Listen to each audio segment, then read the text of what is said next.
We have a Juan Soto injury scare, pitchers who are struggling, plus we'll preview Week 12 up next on a Kokomo Friday. Alcantara, Soroka, you look so good in Boca. Peralta, Manoa, bounce back for Aaron Nola. Giolito, Castillo, Yoshida, Mosuzuka.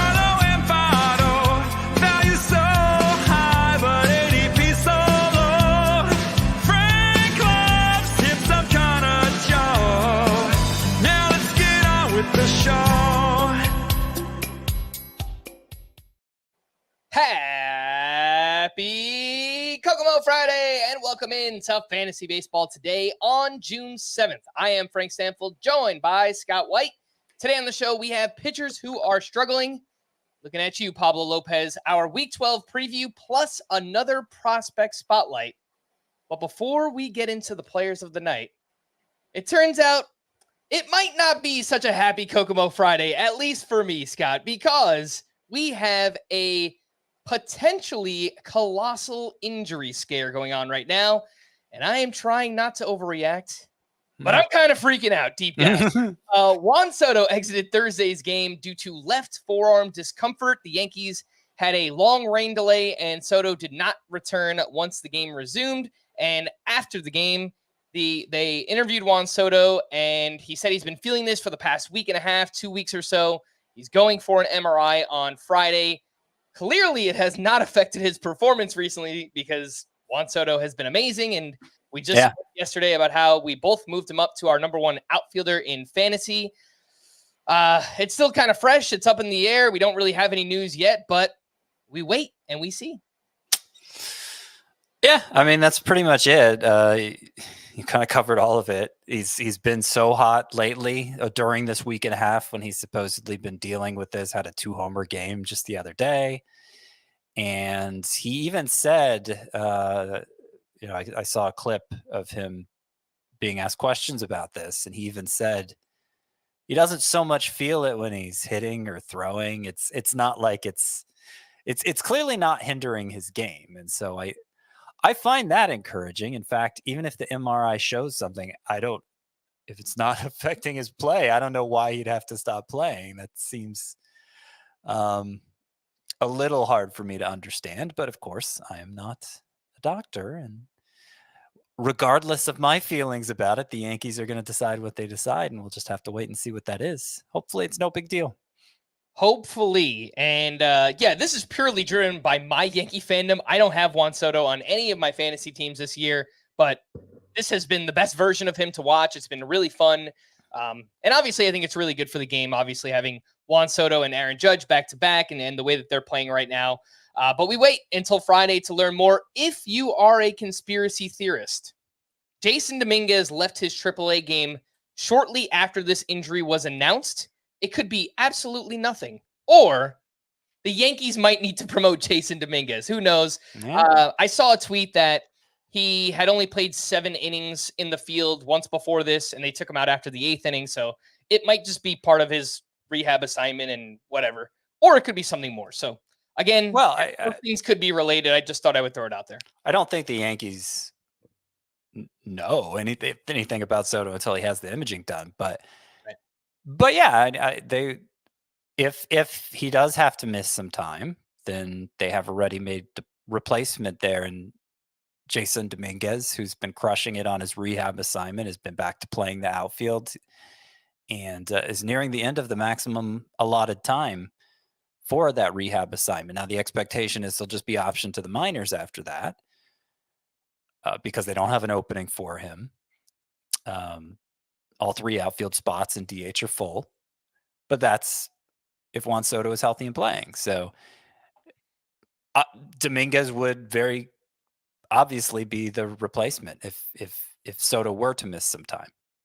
Dominguez in 17 games in the minors this season, batting .339 with 4 homers, 1 steal, a .978 OPS. He seemingly has picked up right where he left off with the Yankees last year. And if you do have Juan Soto on your fantasy team and you just have a bench nobody that you could spare, I might want to get Dominguez on my team just to make sure, as like a bit of a handcuff situation there with Juan Soto. All right, so that's the latest. We'll see what happens on Friday, but let's get into the rest of Thursday's action. Oh my goodness! Unbelievable! You know who's been unbelievable lately? Nick Gonzales. Oh, yeah. Yeah, that was my cue, huh? That's Nick, your player of the night. Nick Gonzales is my player of the night, and he had a good night. He hit a home run. His fourth went 2 for 5. It was a good game. He's had a lot of good games recently, has Nick Gonzales. He's been a much improved player this year, and the improvements were obvious even during his time in the minors before he got called up. Former high draft pick, former top prospect. He reached the he reached the upper levels of the minors and just was not the player he was advertised to be, which is a bat first, second baseman, or too many strikeouts. Certainly, we saw that during his previous stints in the majors as well. Struck out 28% of the time last year. It's down to 22% this year. It's just a big difference, 28 versus 22. Also, elevating the ball much better this year, 48% fly ball rate. That's compared to same percentage, 28% in the majors last year. Even bigger difference than we're talking about with the strikeout rate there. So he kind of improves his floor, Nick Gonzales does, with the first stat, the strikeout stat, and then improves his ceiling with the second stat, the fly ball stat. And it's leading to a lot of production here. In fact, coming into this game where Nick Gonzales went 2 for 5 with a home run, he was averaging 3.22 points per game, 3.22. Well, Marcus Simeon's averaging 3.24, virtually the same. And Marcus Semien is one stud who we can say has actually lived up to expectations so far.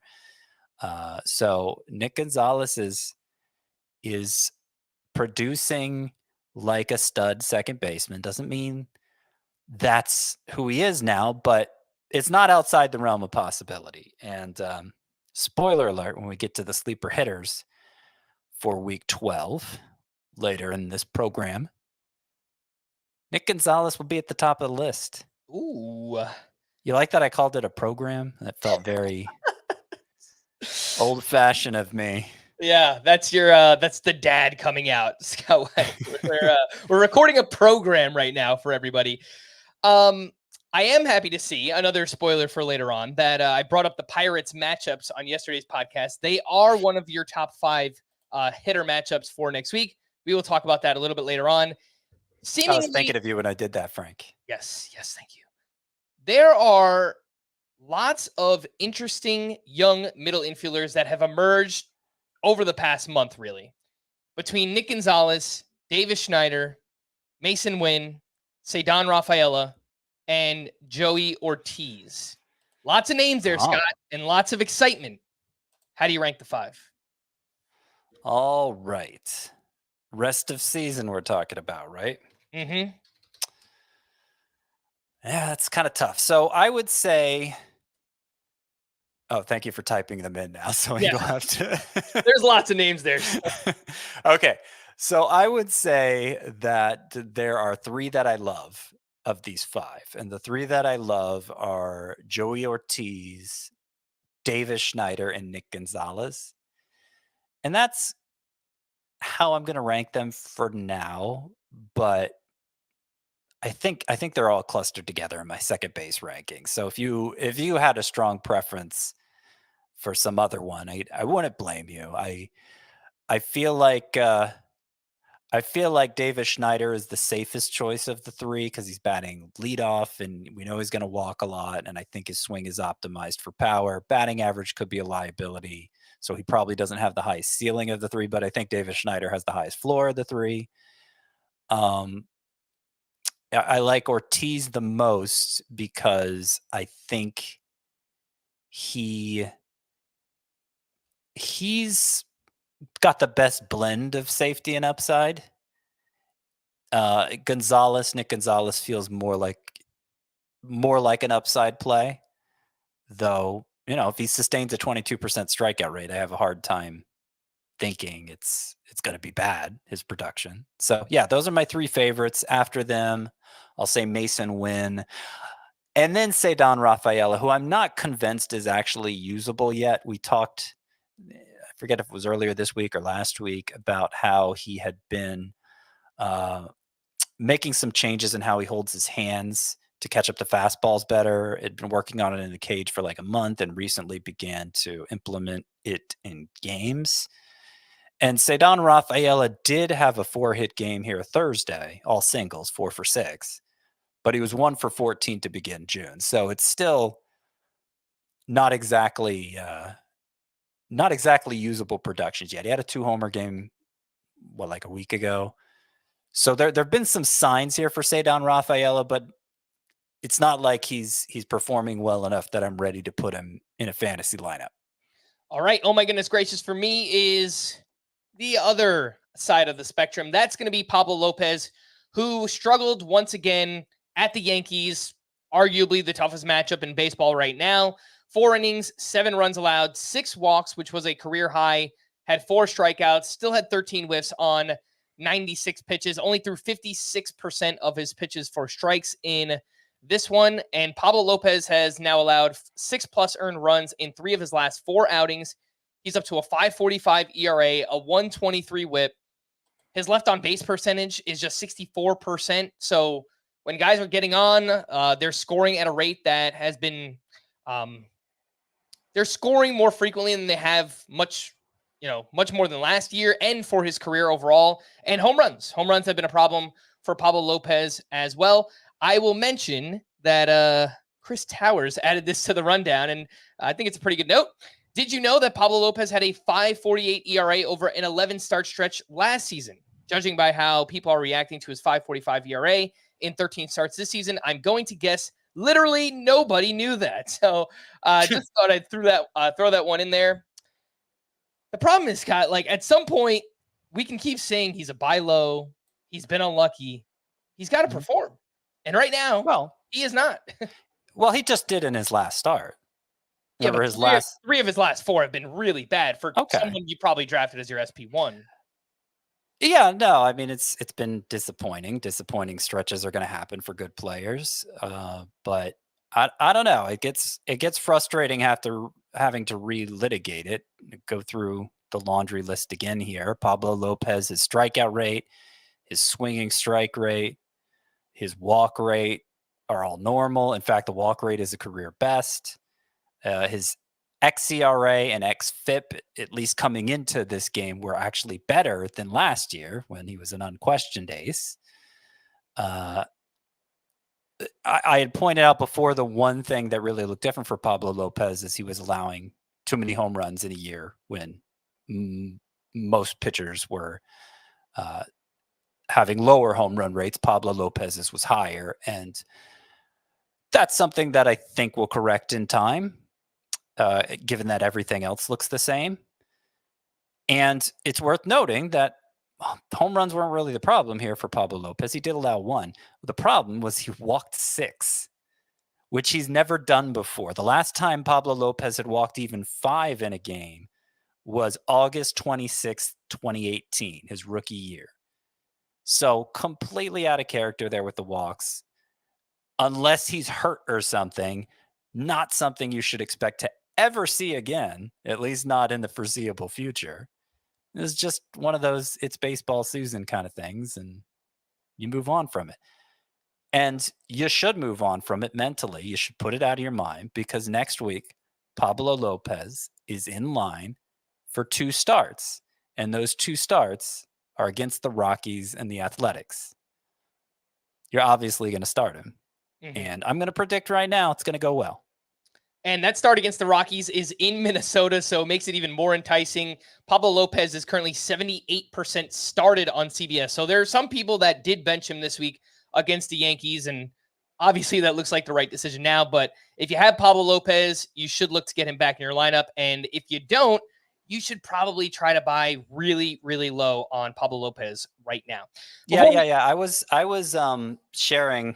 Sorry, that yeah made it sound like I was dismissing what you were saying. I was just trying to get in there real quick. And yeah. I had actually tweeted out you should look to buy low on him, and some people were asking, oh, should I trade Jarrett Jones for him? Should I trade Garrett Crochet for him? I don't know that those are clear buy lows because those are really good pitchers. I think I like the way you said it. You should look to buy really low on Lopez. You may not be able to pull it off. I saw somebody else share. He offered Seth Lugo for I would try that for Pablo Lopez, and it wasn't accepted. It was rejected very quickly. Makes sense. That's kind of a combo sell high, buy low situation. So I don't even know that you have to do that. I don't know that you have to go as far as Seth Lugo, but I agree that I would do that if it came to it.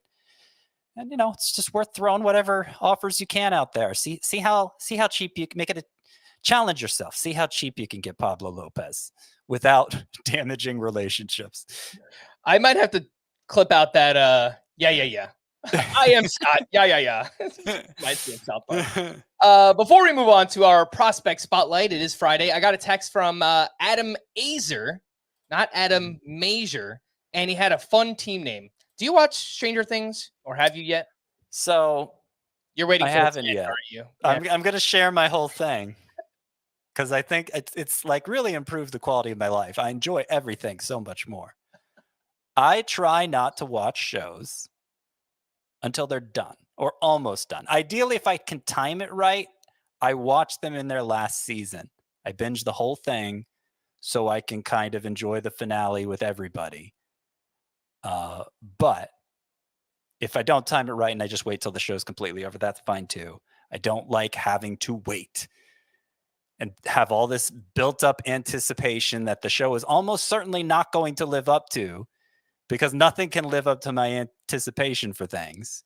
And then I just come away disappointed from the whole experience. It helps me remember details of the show better. It's just a better way to enjoy the show. The only downside is you miss out on all the social media discussions, but that's kind of something I can live without. I'm trying to curtail my social media use as it is. So that's something I can live without.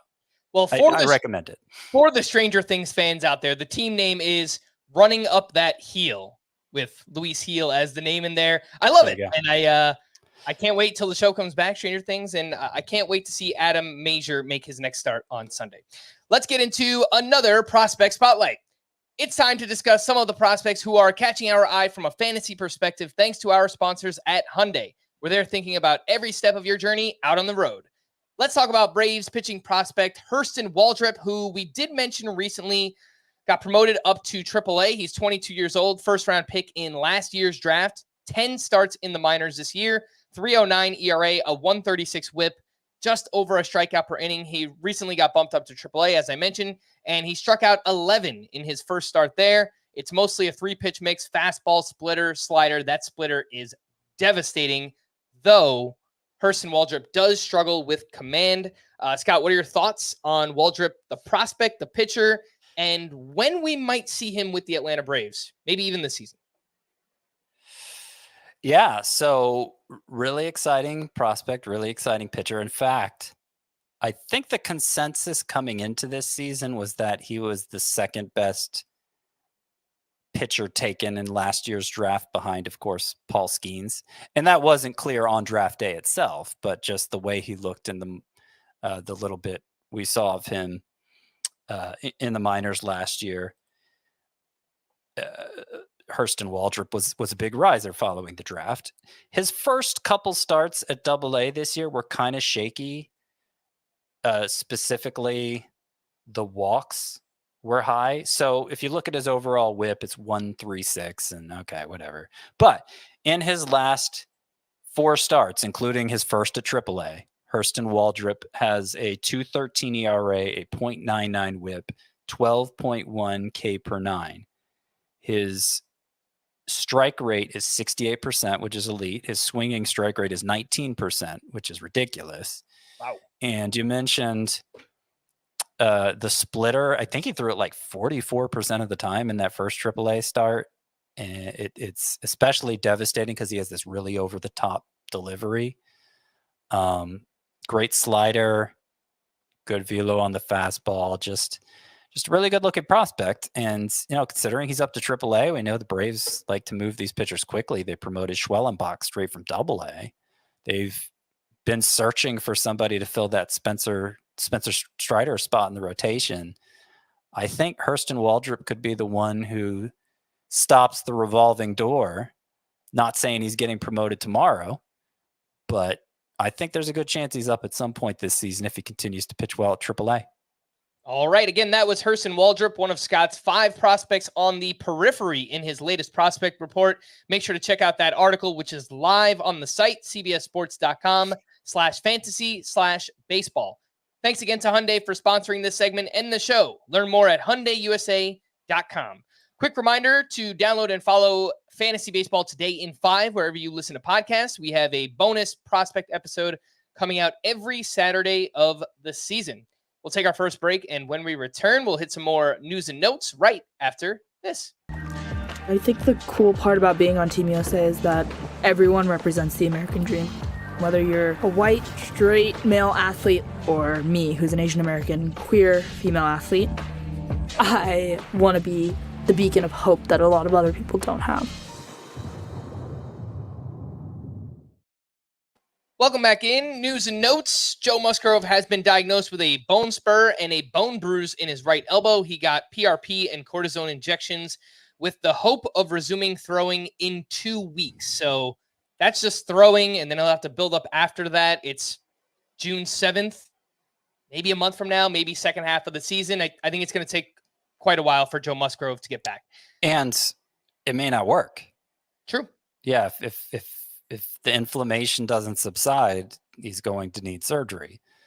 So Joe Musgrove, he wasn't particularly high in my IL stash article that came out earlier this week, and he would be even lower now, I think, with this news.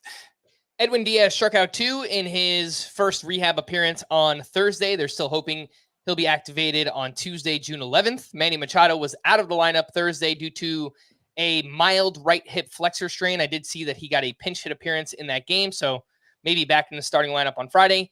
Andres Munoz, who's missed the past few days with a back injury, hopes to avoid the IL and return at some point this weekend. Kyle Bradish's next start is TBD. Manager Brandon Hyde said the decision wasn't related to health concerns. They just want to get Bradish extra rest. And the Orioles have a long stretch of games coming up, so I think they're trying to space things out. I'm naturally skeptical and pessimistic, Scott. I don't know. This sounds a little scary for Kyle Bradish. Do you know anything I don't? No, I mean, it makes me a little uneasy. He already got a lot of rest early this season, so it's not like they're worried about an innings accumulation there. We know he has ligament damage in his elbow. It was called a sprain, but I'm not sure that heals completely. We've seen other pitchers come back from UCL sprains, and Zach Gallen had one years ago. It's not like it's led to surgery. So the way Bradish is pitching, I think we've become pretty sanguine about it. But yeah, I don't know. This does raise an eyebrow that they're already like, we gotta pull back on this guy's usage. He just got back, especially coming off of his worst start of the season too. That's what makes it a little bit more weird. He allowed 5 earned runs over 2 2/3 against Tampa Bay on June 1st and has not pitched since then. Hopefully he'll pitch at some point this weekend, but as of now, we just don't know with Kyle Bradish. Clayton Kershaw is expected to pitch a 2-inning simulated game Friday. Manager Dave Roberts said on Sunday that Kershaw is, quote, way ahead of schedule, but still about 6 weeks away. So probably in the second half of the season, coming out of the All-Star break, assuming there are no setbacks, we'll get Clayton Kershaw, 43% rostered. He ranked 30th out of 50 IL stash rankings that Scott wrote about earlier this week. Wilson Contreras was throwing. That was a big jump for Kershaw too. I think the time to pick him up and stash him is right now. Wilson Contreras was throwing, catching, and running on the field prior to Thursday's game. He is out with a fractured left forearm and is not expected back until closer to the All-Star break. Max Meyer will make another start at AAA on Friday, but Marlins manager Skip Schumacher said he expects Meyer to be back in the majors soon. And kind of weird timing because Max Meyer has not been very good in the minors. 6.85 ERA, a 161 WHIP. Walks and home runs have been a problem for Meyer. He's 34% rostered. Scott, who would you rather stash between Kershaw and Max Meyer? Well, I think Kershaw, for one thing, you can put him in an IL spot, so he's a lot easier to stash than Max Meyer. But we don't know exactly what soon means. Skip Schumacher also called Max Meyer's last couple outings outstanding, I believe is the word he used. So it's being a little loose with the language there, I would say. I don't know that outstanding is how I'd describe them. You just gave his numbers at AAA. I will point out, because obviously Max Meyer was looking great before he got sent to the minors. So what happened here? I had read that they wanted him to focus on the development of his changeup. So he was consciously limiting his slider use in the minors. He was throwing it 49% of the time when he was dominating in the majors, the slider. But in the minors, it's only been 34% of the time. So that might explain why he hasn't been as effective. It's a developmental issue. They're just having to work on other things. But even so, it's kind of magical thinking to say, okay, well, he's going to come back to the majors and be as dominant as he was when he got sent down in April. Certainly no guarantee of that. And he's going to be on a bad team. And again, we don't actually know when Max Meyer is coming back. No, I think that's really good context to add too. And a good reminder that unless we read about it, we don't necessarily know what's going on at all times with pitching prospects and their development. I know I've heard the Welsh talk about this where he spoke with Bryce Miller last year, and it was the same thing. Apparently the Mariners just wanted their pitching prospects to throw certain pitches in the minors, whether they were getting bombed or not. It didn't matter. They didn't care about results. They just wanted them to work on those specific pitches. And I read something similar about Noble Meyer, who is also a pitching prospect in the Marlins organization, got off to a really bad start the season, and then has just been dominating since the first couple of weeks. And apparently he was working on specific pitches too. As someone who has him in the Scott White Dynasty League, I am very invested. And so I do read up on Noble Meyer pretty often, but I think it's just a really good note and context to add to pitching prospects. Tyler Stevenson was hit by a pitch on his right hand, but stayed in the game. X-rays came back clean. Eloy Jimenez will begin a rehab assignment next week. He's been out since May 22nd with a left hamstring strain. The Reds optioned Graham Ashcraft to AAA. It's likely Nick Martinez will shift back into the Reds rotation. Chris Bryant was placed in the IL with a left rib contusion. And one prospect update, the Nationals' top prospect, James Wood, went through a full practice on Wednesday. He's been out since May 23rd with a strained right hamstring, but appears on track to rejoin the AAA lineup next week. What is wrong with these struggling pitchers? Feels like we've been saying that a lot lately, Scott. Maybe this has been the turn of, all right, June started, offense coming around. We'll wait until a couple more weeks into the month to, compare numbers month by month, etc. But Pablo Lopez was not the only one. Javier Assad, over his last 4 starts, now has a 5.66 ERA, a 1.65 WHIP, and in this specific start, it was 5 earned runs, 2 walks. I believe he gave up another home run in this one. Walks and home runs have been a big problem for Javier Assad. What do you make of this recent stretch, and are you starting him at Tampa Bay next week? Yeah, we kind of saw this coming for Javier Assad, and I'll point out that he has only 3 quality starts all year. And all of them were exactly 6 innings. So it's been really limited usage, even though the ERA has been low. And lately we're seeing some correction happening to the ERA there for Javier Assad. I'm not saying he's unplayable against the Rays. That's a good matchup, but he's just not a high priority choice to roster, much less start. Mm-hmm. Sonny Gray has similarly taken a step back over the last month. He was up against the Rockies in St. Louis, and he didn't come through. 4 2/3, 3 runs allowed, 4 walks, 5 strikeouts. Control was clearly a problem in this start. He does have 3+ walks in back-to-back outings. And Sonny Gray, over his last 6 starts, a 5.46 ERA, a 1.28 WHIP.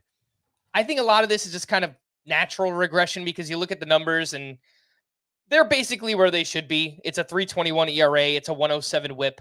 Any actual concerns with Sonny Gray? Yeah, the strikeout numbers are still great for Sonny Gray. The ERA estimators all love him. I think the biggest concern I have for Sonny Gray, and this is one that pops up all the time for him throughout his career, this has been an issue. 6 straight non-quality starts now, mostly because of innings. He did have 1 6-inning start during that stretch, but he just gave up too many runs for it to be a quality start. So 6 straight non-quality starts for a guy who finished second in Cy Young voting in AL last year. And, that doesn't mean Sonny Gray is it doesn't mean what I said for Javier Assad applies to Sonny Gray. Obviously, Sonny Gray is must roster and usually somebody you're going to want to start, but it does show the limits to what he can provide in fantasy. Even as good as the strikeout rate is, it's undercut by these short outings that he tends to have. Speaking of short outings, Walker Buehler continues to struggle. He was at the Pirates where he only went 3 innings. He allowed 7 hits, 4 runs, 3 of those earned. He only had 5 whiffs on 78 pitches. And he really has only had 1 dominant start in 6 tries so far. And the whiff rates are way down on his cutter, his slider, the changeup. Entering the start, it was a 7.7% swinging strike rate for Walker Buehler. That's 11.5% for his career. Coming back from a second Tommy John surgery, I think it's going to take some time, but there's no way I would look to start him next week against the Texas Rangers. Yeah, I really feel like it's mainly a matter of approach for Walker Buehler, because the one good start was the one where he threw the softest, but he threw 71% of his pitches for strikes instead of 61%, basically opposite ends of the spectrum there for the entire span of the majors. You look at the bottom of the strike percentage leaderboard, it's about 60, 61, top is about 70. So in this start, Walker Buehler, I think this was his hardest throwing start of the year. So he's going the wrong direction with it. I think maybe he feels pressure to get the velocity up to where it was in his prime coming back from Tommy John surgery. He did say after that one good start, something like he just really focused in on locating the ball. And I don't know why he didn't stick with that approach, because obviously it worked in that start. But the point is that one start gave us kind of the blueprint for the kind of pitcher Walker Buehler can be, even coming back from the second Tommy John surgery. And I'd like to see him have another start where he's throwing 94.9 on his fastball to see if it goes just as well, because I think that would tell us a lot. Walker Buehler is still 95% rostered. Would you be looking to drop him in any leagues? I said after his last start that I don't think he's undroppable. Chris pushed back on that, as I recall. But there's just, it kind of depends what league you're talking about. Obviously, the 15-team roto leagues, there's no way you'd even dream of it, but those are very deep leagues.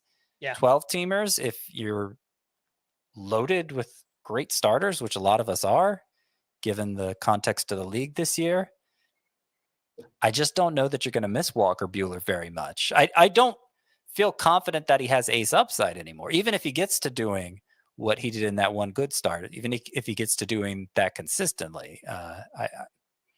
That's probably more like a top 40 pitcher than a top 15 pitcher. So, if you're loaded with pitching, I don't know that you have to hold out.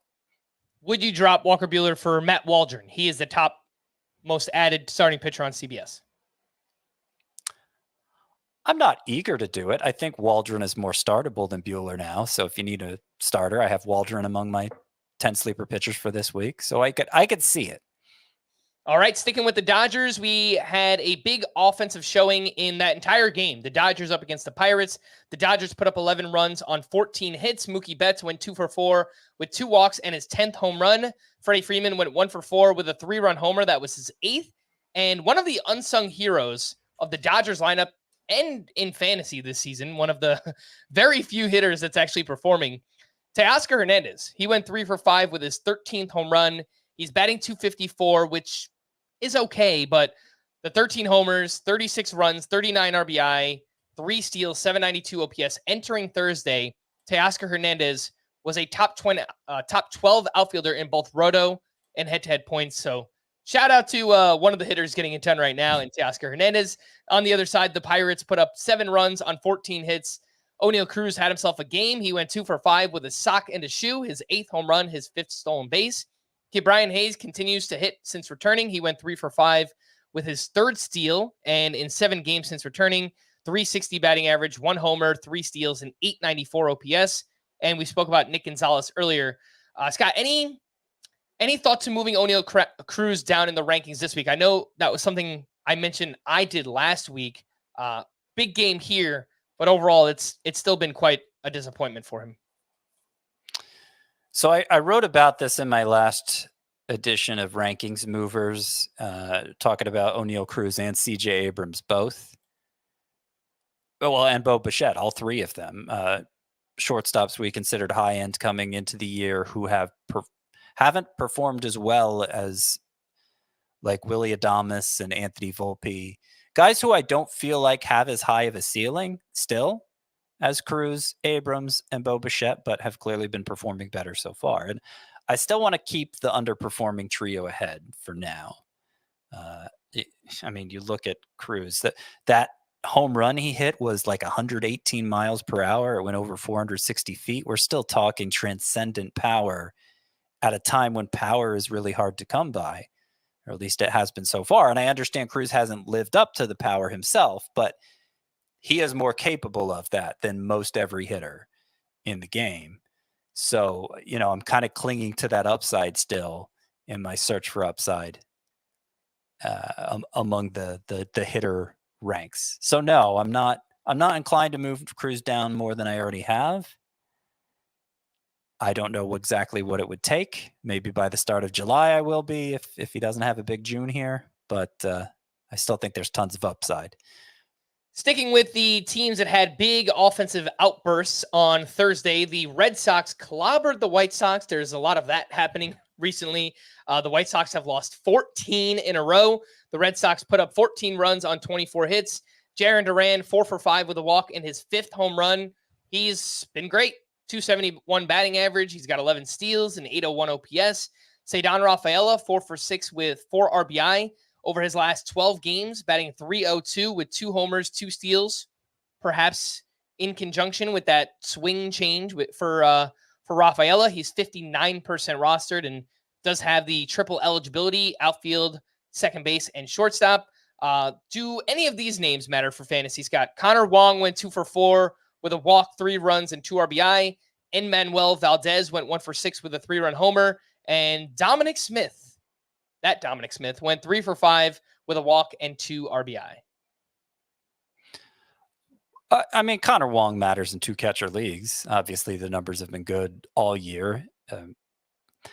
In a way that's not really backed up by the data, so we keep waiting for Connor Wong to fall off, but it hasn't really happened yet. And you have to go so deep into the catcher rankings in 2 catcher leagues that, yeah, I think he's obviously relevant there. The others are a long way, I think, from being worth being deserving of fantasy consideration. Yeah, I think probably AL only leagues for now. That was Enmanuel Valdez and Dominic Smith. Cade Povich made his debut here on Thursday, and it was not great. 5 1/3, 5 hits allowed, 6 runs, 4 walks, only had 8 whiffs on 100 pitches. Did do a good job limiting hard contact, only 2 hard hits allowed, but mostly a 4-pitch mix for Cade Povich. 49% fastball usage, 92 miles per hour on that pitch, 17% curve, 16% cutter, 15% changeup. Only threw 58% of his pitches for strikes. Anything else that stood out here, Scott? I'm not even sure he's going to stick around for a second start. You mentioned 2 hard hits. 76.5 miles per hour was the average exit velocity. Anytime you get an average exit velocity starting with 7, that is suppressing hard contact. But otherwise, yeah, it was basically my concerns come to life for Cade Povich with, too many walks, not enough whiffs, not enough strikes in general. If the Orioles are skipping Kyle Bradish, I would think Povich would have to stick around, right? But that hasn't been confirmed yet. Mm-hmm. No, So, it has not. So yeah, I mean, no reason to pick up Povich now, obviously, in fantasy. And we'll continue to monitor to see if he gets another turn and if he improves in those future turns. the big blow against Cade Povich, by the way, Vlad Jr. hit a 3-run opposite field home run.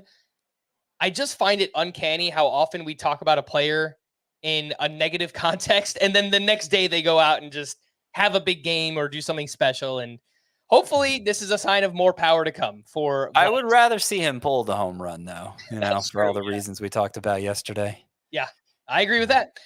2 waiver wire pitchers, not many options here from Thursday's action, but JP Sears turned in a quality start against the Mariners, 6 innings, 2 runs, 8 strikeouts, had 15 whiffs on 101 pitches, 31% rostered, and might be a 2-star pitcher. Let me quickly He pull up is. those rankings from Scott White. Yeah. Yes, at the Padres and at the Twins for next week for JP Sears. And Mitchell Parker, the other name, he pitched well against the Atlanta Braves. Shout out to you, Scott. You threw him out there as a streamer for today. 7 innings, 2 runs, 2 strikeouts, 0 walks. Did give up some hard contact in this one, but Mitchell Parker has allowed 3 earned runs or less in all 10 of his starts. He has a quality start in 3 of his last 4 outings, a 3.47 ERA, a 105 WHIP, and it looks like he is at the Tigers next week. I could see that start going pretty well for Mitchell Parker. Are you actually interested in adding either Parker or JP Sears? I do have Parker as I don't have Sears. Oh, what a treat on a Friday. We get Robo Scott joining the party. Yeah. Are you here, Scott? I can see you. It was bad. This happened the other day. Nope. It was still nothing. Robo Scott has taken over with vengeance and a fury to come demolish the podcast. Yeah.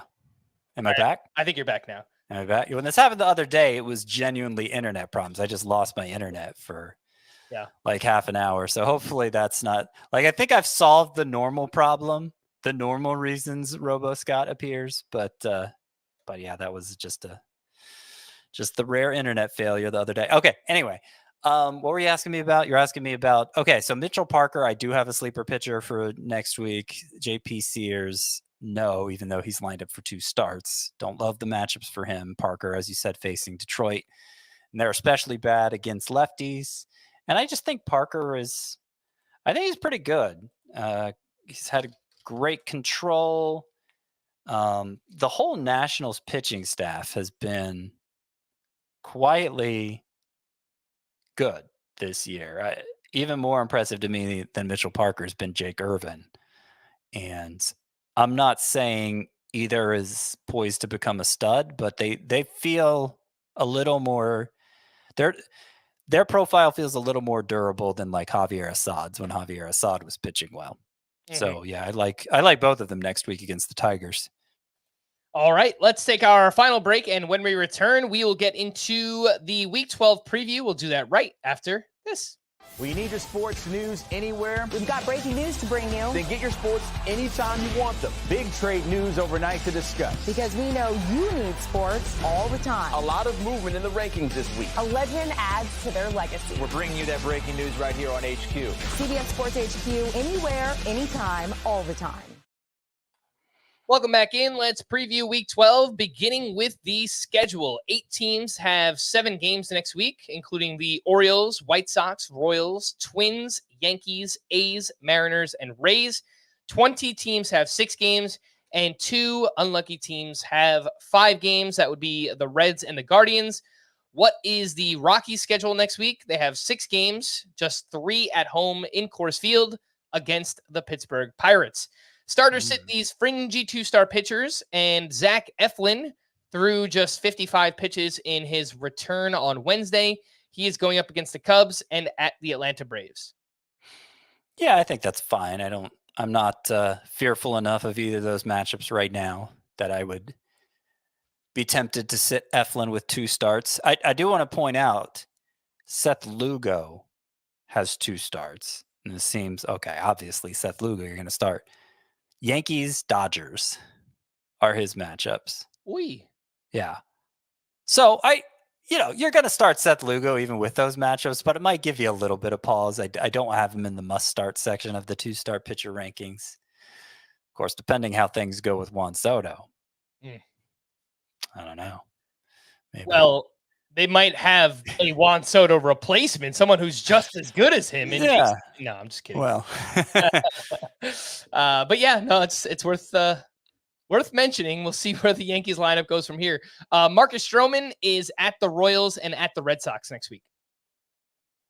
yeah, I mean, he just got bombed here on Thursday. He was coming off a very strong May. I would lean yes on Marcus Stroman. All right. What about Brady Singer, who gets those same matchups up against the Yankees and at the Dodgers? Also a guy who got knocked around on Thursday.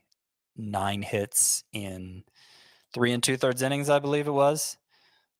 Though only gave up 2 runs, so they didn't do much damage to Brady Singer's ERA. But still, I've been a Brady Singer skeptic all season.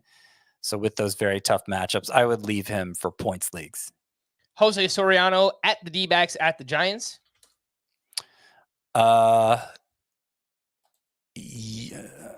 Sorry, I got caught up looking at Brady Singer's stats. Who was it you mentioned? Jose Soriano at the D-backs at the Giants. Yeah, that's a points league play. Kyle Harrison is home against the Astros and the Angels. Yeah, don't love it. I could see doing it in points leagues if you're really hurting for options. This next one, if you can't start him with these matchups, there's no reason for him to be on your fantasy team. Jordan Montgomery up against the Angels and the White Sox. I don't think you can start him with those matchups. Do you think you can? Oh gosh. I think I would do it in a points league. Categories is so scary right now. He's been so terrible. But those matchups are so good.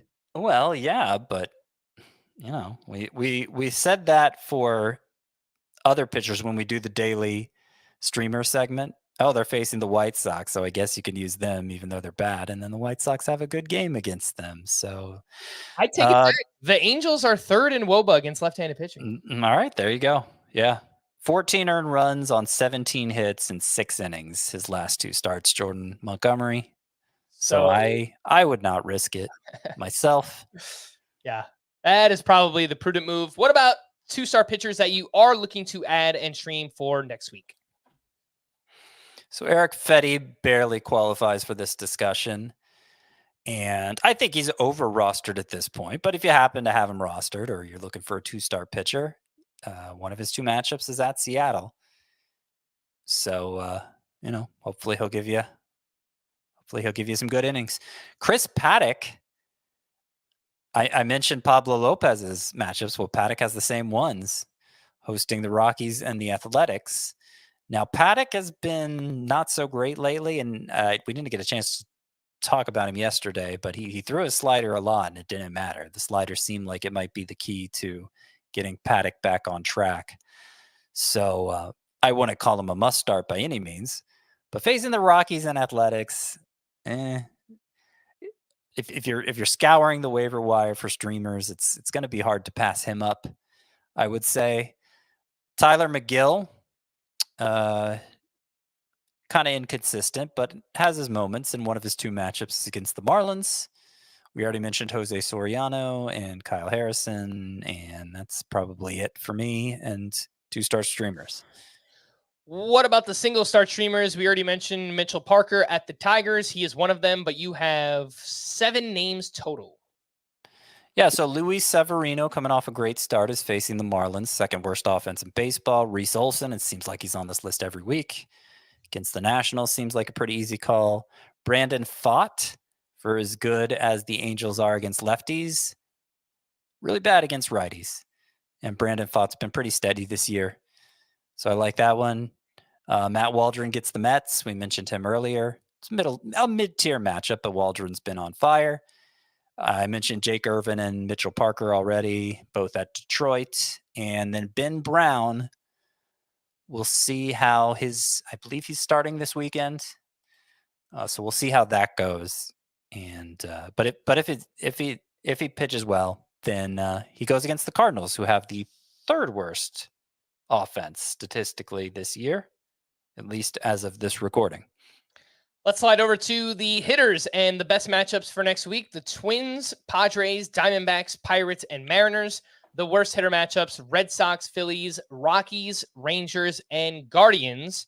With that, who are your favorite sleeper hitters for week 12?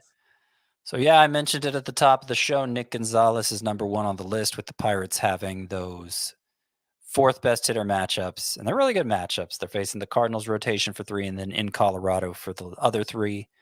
Further down on the list here, I have Connor Joe as somebody I like to take advantage of those matchups.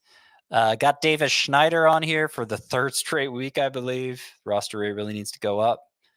The Blue Jays matchups are very good, even though they're not in the top 5. In fact, maybe they should be in the top 5. It looks like the toughest pitcher. Okay, they're facing Freddie Peralta in a 6-game week, but then after that, it's like Logan Allen and Ben Light. It's not good. So yeah, take advantage with Davis Schneider.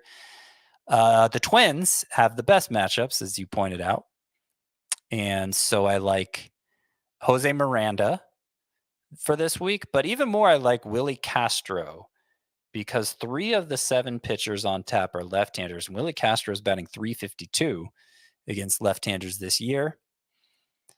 Let's see, we got Andy Pajes on here with the Dodgers having the 5th best matchups. Elliot Ramos, who has been so hot. Jock Peterson with the Diamondbacks having the 3rd best hitter matchups and only 1 left-hander. Jock Peterson actually plays and has been playing quite well against the right-handers.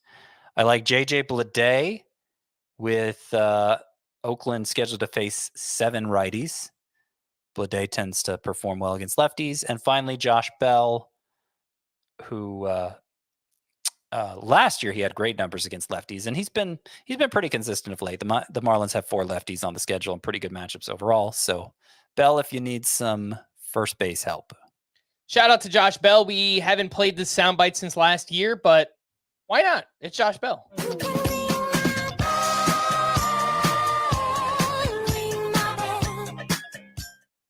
All right, let's get into some of the leftovers and pitchers who were actually great on Thursday. Tanner Houck was awesome at the White Sox. 7 innings, 2 runs, 9 strikeouts, only had 9 whiffs.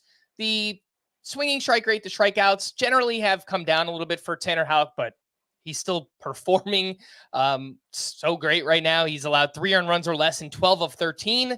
He's down to a 1.91 ERA, a .92 whip.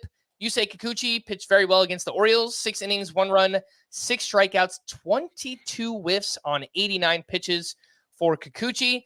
Brian Wu turned in a great start at the Oakland A's. 6 shutout, 2 hits, 0 walks, 6 strikeouts, only 8 whiffs, but he did throw 85 pitches, which were a season high for Brian Wu. And Reynaldo Lopez just keeps getting it done. Another quality start at the Nationals. 6 innings, 2 runs, 7 strikeouts. Did allow 2 home runs, but it didn't matter. He has a 1.85 ERA and a 1.09 whip.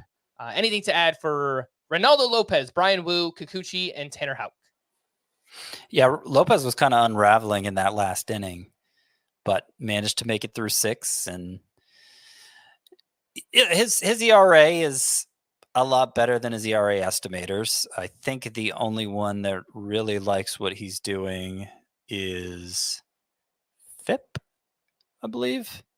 That's around 3.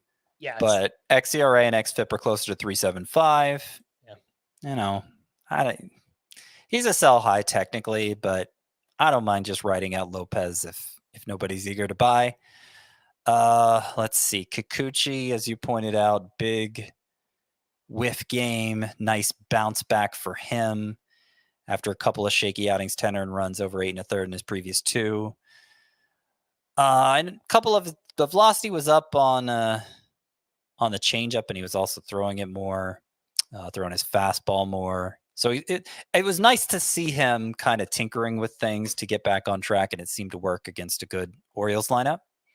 And yeah, I had the same note here about Brian Wu's 85 pitches being a season high, and yet it was his 4th straight start with 6 innings. So he has been crazy efficient. 107 ERA, a 0.53 whip. His expected ERA is just north of 2. And he's in line for 2 starts next week. So Brian Wu, 2 starts and 1 is against the White Sox. Oof. Yeah. Sounds good to me. Yeah, Woo-hoo. Brian Wu has allowed 4 earned runs total through 6 starts. He's not getting lots of strikeouts, but he also isn't walking anybody either. So it's working. It is. All right, let's there's one other pitcher outing I wanted to mention. Tanner Bybee wasn't great, not part of that previous group. A so-so outing, a mixed start. 5 innings, 3 runs allowed, 2 of those earned, 7 strikeouts, did have 16 whiffs on 94 pitches, did a good job limiting hard contact in this one. Last 5 starts for Tanner Bybee, a 2.12 ERA, a .94 whip, and just over a strikeout per inning. The overall ERA is still 3.73. It's slowly coming down. I've moved Tanner Bybee back inside of my top 40 starting pitcher, Scott, because he just looks more and more like the pitcher I expected him to be, at least recently. Yeah, I mean, the results have been great recently, but what's straight, like this start, he actually did what we wanted him to do. He faded the fastball, threw it 37% of the time, 3 the previous 4. He had thrown it more than 50% of the time. So down to 37%, threw the slider more, got a ton of whiffs. But, he'd been pitching well regardless. Even he pumping that fastball in more than 50% of the time, 340 batting average against, and he had been pitching well regardless. So I like the development here of fading the fastball. We'll see if it continues for Tanner Bybee, but it's hard to really knock what he's doing right now either way. Some hitting leftovers. Big game for Adley Rutschman, who went 2 for 4 with a double dong, 3 RBI. Jose Ramirez just keeps crushing, 2 for 4 with his 17th home run, and he is up to 60 RBI, which leads all of baseball. Bobby Witt continues to run wild, 1 for 4 with a walk and 2 steals. He's now up to 19 steals for the season. A sign of life from Mitch Garver, 2 for 2 with 2 walks and his 6th home run. It's been a nightmare season. There's no way around it. Maybe Mitch Garver can build off of this. Marcell Ozuna crushed another home run, his 18th of the season. Lane Thomas has hit well since returning from the IL. 11 games, 250 batting average, 2 homers, 6 runs, 6 RBI, and 4 steals. Seiya Suzuki looks like he's turning things back on. Last 13 for him, 302 batting average, 3 homers, 9 RBI, 1 steal, hitting the ball hard, lots of fly balls during that stretch. Maybe Elly De La Cruz is getting ready to go on another big run. He went 1 for 5 with his 11th home run, and his last 4 games, he has 6 hits, including 2 homers and 5 RBI. And please let this be the start of something for Corbin Carroll. 3 for 4 with 2 runs and his 10th steal. He now has 3 hits in 2 of his last 8 games. So I'm grasping at straws, Scott, but baby steps for Corbin Carroll. Yeah, we'll see. All 3 of the hits had an expected batting average of 640 or higher, so they were not just like lucky hits. But it's 1 game, so we'll see. Elly De La Cruz, 2 home runs in 3 games, I believe now. So it's if you were listening to certain fantasy baseball influencers on Twitter, you might have come away convinced he'd never do anything good again. I'm finding the whole conversation around Elly De La Cruz exhausting because it seems like whenever he has a good stretch, certain people want to pat themselves on the back for that. Whenever he has a bad stretch, certain people want to pat themselves on the back for that. You look at the whole of his season, it's basically exactly what it was. It seemed like it always seemed like it was going to be 230, 240 batting average, 20 to 25 homers, and a bazillion steals. And like overall, I'd say he's outperformed my expectations because it's closer to like an 85 steal pace than a 60 steal pace. Maybe one of these years, probably one of these years, he'll cut down on the strikeouts enough to get that batting average up. He'll cut down on the ground balls enough that he could maybe hit 30 to 40 homers and be like this total world beater. But even that stat line I just laid out, let's say hits 235 with 23 homers and 80 steals. That's probably still a first-round player in categories leagues. So, like, we don't have to relitigate it every 2-week streak he has. He's gonna have streaks, okay? Every player has streaks. Yeah, And certainly try not to get too high or low on Ellie De La Cruz, no matter what's going on. I think he has about a full season's worth of stats now, and I think that's basically what you should expect from him. Yeah, I think he is going to be prone to being even more streaky than other hitters, just because there is a lot of swing and miss in his game.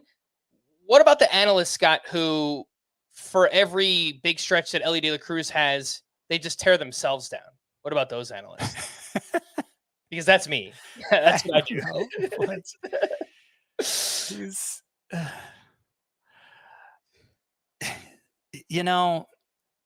There's a range of outcomes for every player, and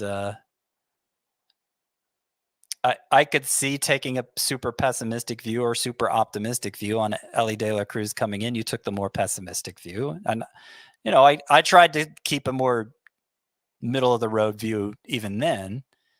But again, he's played exactly. So this was his 161st career game. Ellie De La Cruz, he's hit so these stats aren't updated with today's numbers, but in his career, 237 batting average, 23 homers, 67 steals.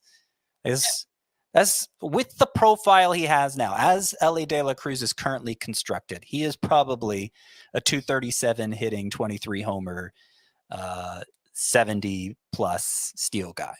Yeah. And that's very valuable. It could be better, I guess, but it's very valuable just as it is.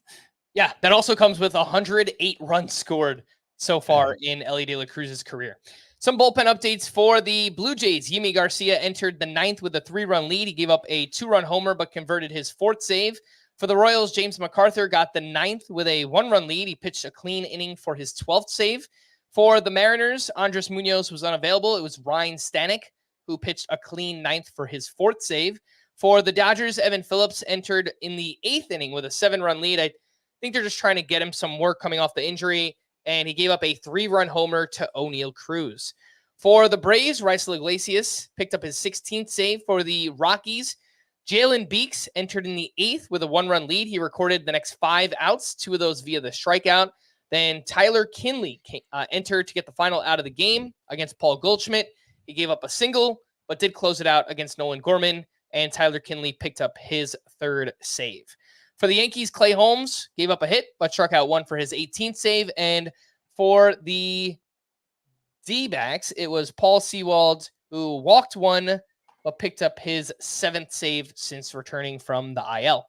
I was kind of hoping, hoping's not the right word, but I was kind of wondering if Yimi Garcia could just kind of shore up the closer role for the Blue Jays, as dominant as he's been this year, with Romano out for the 2nd time with the same injury. And he's been shaky even when he was been available. Well, so far, not so good for Yimi Garcia. The overall numbers still look great, but if you're not converting saves, then you're not going to steal that closer role away, I wouldn't think. To stream or not to stream on Friday, and I believe yesterday we gave out the Irvins. Jake Irvin up against the Braves, Cole Irvin at Tampa Bay, and Ryan Weathers home against Cleveland.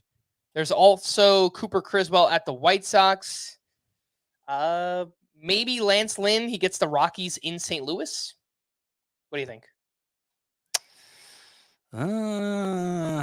Yeah, I'll stick with what we said yesterday. Cole Irvin, Ryan Weathers, Jake Irvin.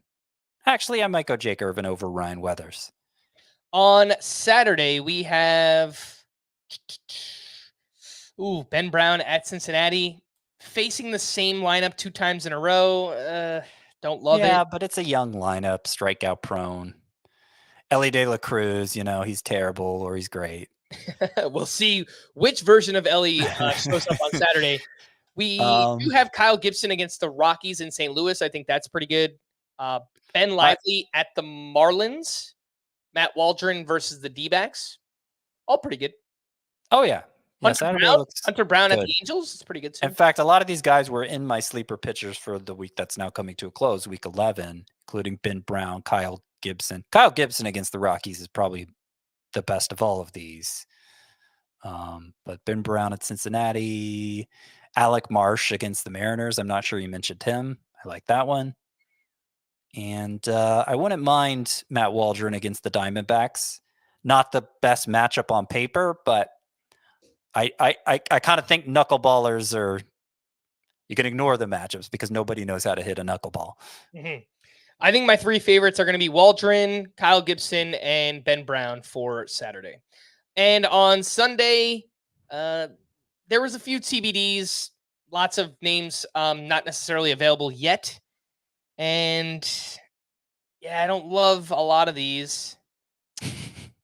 I think I would say our good friend Adam Mazur against the D-backs if I had to choose one.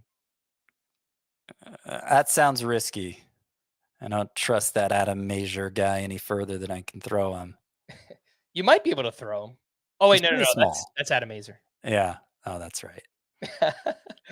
Is there anyone that stands out on Sunday? Not really. No. Get your streamers in on Saturday. All right. I don't want to give my stamp of approval to any of these knuckleheads. All right. Well, we're going to wrap there. For Scott, I am Frank. Thanks as always for tuning into Fantasy Baseball today. Please make sure to follow and leave a 5-star rating on Apple or Spotify. And we will be back again next week. Bye-bye.